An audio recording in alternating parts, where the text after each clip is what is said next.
Yes, it is. Would you like to take your seats now, please?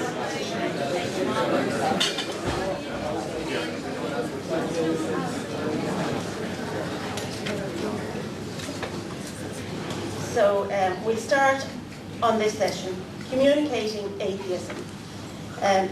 This is a very fluid kind of session. We're discussing how people get the message of atheism across. Now, people do it in different ways.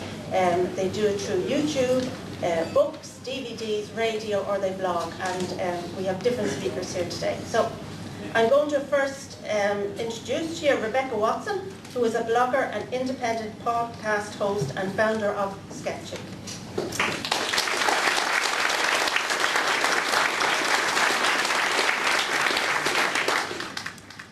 Aaron is a YouTube user. He has created a 17-part series of videos on the foundational falsehoods of creationism. And this is his first time out of the US. And make sure you give him a big warm welcome so he'll come back again.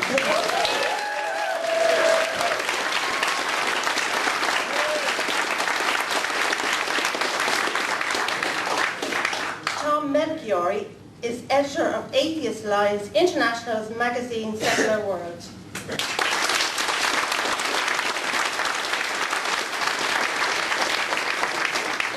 And the young man on my left here, or my right, I wasn't talking about you. The young man on my right is Professor Richard Dawkins, and he's very welcome.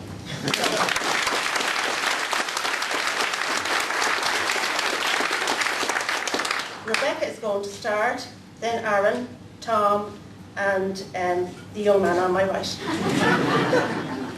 Well, thank you very much for that intro. Can everybody in the back hear me? All right.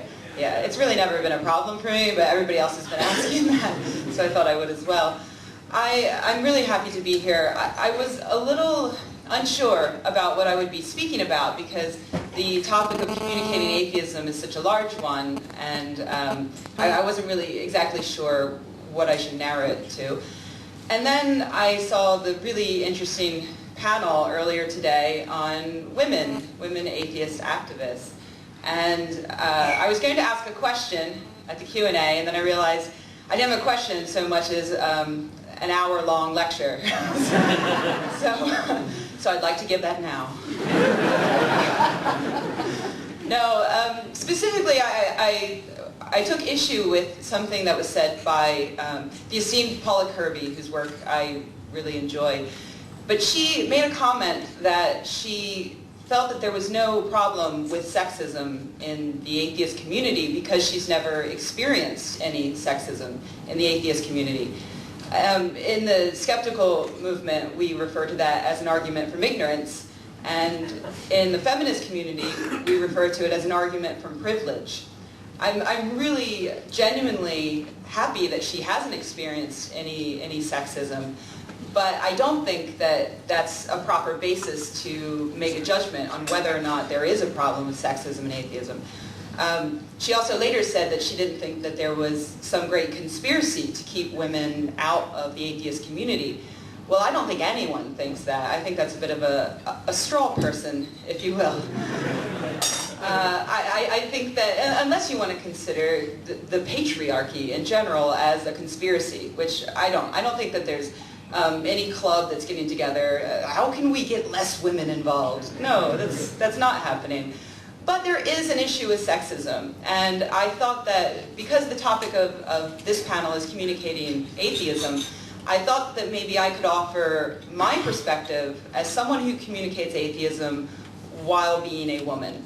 Because it differs from Paula Kirby's experience, and I think it's important that you know that her experience isn't my experience. So a few weeks ago, I have a podcast called The Skeptic's Guide to the Universe. And no, you're right not to applaud. That was the right decision you all made. And if you're not familiar with it, you know, it's skeptical topics, science topics, but we do occasionally discuss secularism, things like that. I talked very briefly about these talks I've been giving recently in the States at atheist conferences, in which I described the religious right in the US and their war on women that they've been waging very recently. To give you just a quick idea, in the first 3 months of this year, state legislatures in the U.S. introduced 916 bills that restricted reproductive rights. Amongst those that passed were some really horrific things, like abstinence-only education must be taught in one of the states, I believe it's South Carolina, unless the school petitions the government to teach something called Abstinence Plus, which is a way for religious conservatives to get abstinence-only education into the schools while throwing in something about condoms at the end. Also, some very serious restrictions on abortion, and also on general access to contraception. They're allowing pharmacists, for instance, to not give contraception to women who ask them for it, which, and you know, they're protecting the pharmacists' jobs. So saying that they're allowed to take a religious exemption, which to me is like saying a vegetarian priest can, you know, refuse to give the flesh and blood of Jesus and still keep his job. If you can't do the job, don't do the job. So I spoke briefly about that on the podcast, and I encourage people in the audience who are concerned about separation of church and state when it comes to things like prayer in schools and creationism. I encourage them to learn more about what's happening to women and to get involved and to help fight the religious right. So then the emails started coming in. The first email was addressed to the female on the podcast. My name is at the top of the show. Everybody calls me by that name. It's Rebecca. It's on the website. But it was addressed to the female, and he was wondering why I was encouraging people to kill babies. He was an atheist. Another email I got was addressed not to me, but to the men of the podcast. It was basically, "Dear guys, won't one of you do something about that Rebecca?" This isn't the first time that I get those emails all the time. They're not addressed to me, they're addressed to the men, asking them to shut up that girl. And it most often happens when I talk about feminist issues, women's rights issues, things like that. I'll also note briefly that email was terribly misspelled, grammatically incorrect, and ended with, "You should all just grow up," and then, "With great power comes great responsibility." So my response was simply, "Thanks for your email. It takes a lot of courage for a semi-literate adult male to quote Spider-Man and then tell us to grow up."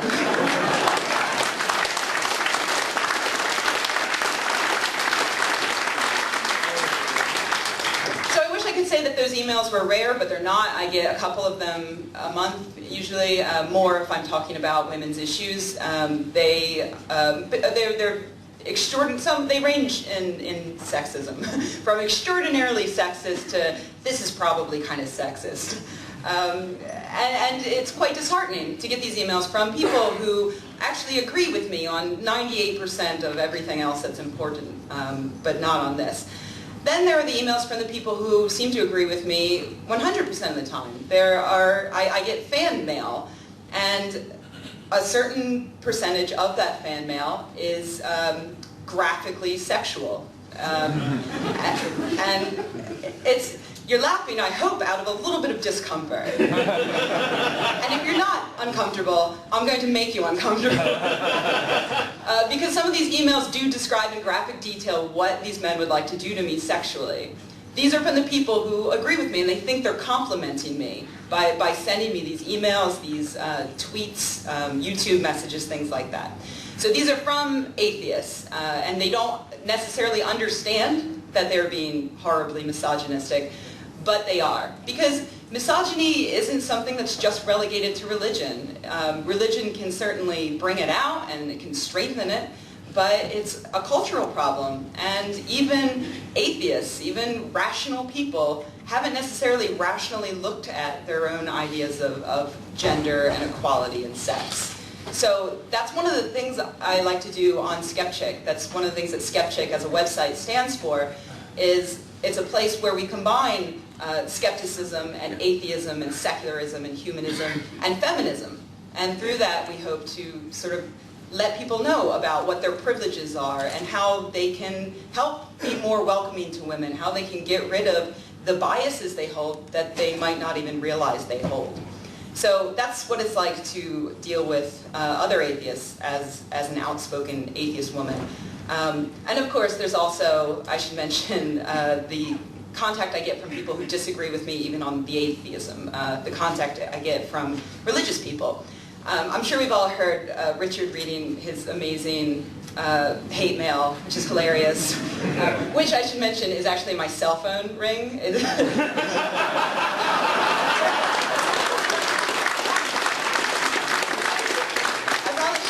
Up here, but yeah, I'm like walking to the grocery store and suddenly my purse goes, "You suck." I hope you get hit by a bus. By a church van. That's right.